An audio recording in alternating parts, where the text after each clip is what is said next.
Well, hello again. It's Anthony Benici with another Brain Blinkers bullet point. Today we're going to focus on this concept that I'm working a lot with a number of companies on, which is customer centricity. You know, in the 50s, it was all around customer service, and even still today, you see very good examples of this and very poor examples of this. It became customer focus in the 80s and 90s, I think. And in the noughties and into the 2010s onwards, it's really this notion of customer centricity. What is it? Well, as the name suggests or implies, the customer at the center of everything we do.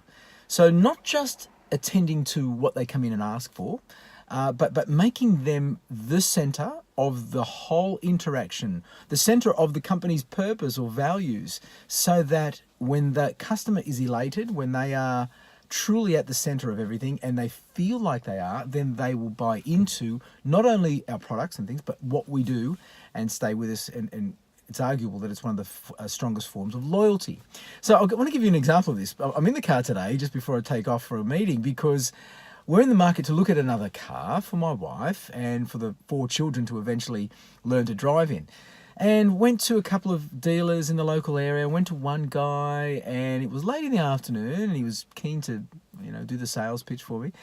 But his eyes were wandering. As soon as I heard someone enter, he was looking at me, and then his eyes would flit away from me just for a second, just, off the mark, so to speak. And nodding and giving me all the signs that he was actively listening, but he had his mind somewhere else. And I guess it was these people that had just entered were due to come in and look at another car. And someone he'd lined up in the previous time, maybe.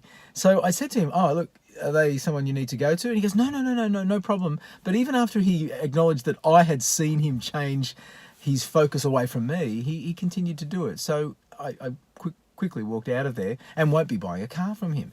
He wasn't customer-centric. He wasn't thinking of me. He was thinking of what his next appointment was going to be or the type of car that he needed to sell to them and or me, rather than making me the center of his interaction. And that's what it's truly about, making them the center of not only the interaction, but the way you do business. So this is a relatively new concept, I'm going to say, in the last sort of 10 years, customer centricity, but it requires shifting of beliefs, not just shifting of behaviors. It needs your people, if you own a business or run a business where you need customer centricity, the people need to be on board with the belief that the customer is the number one.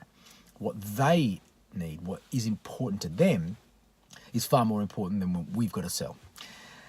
Hopefully that's a nice little introduction to the topic.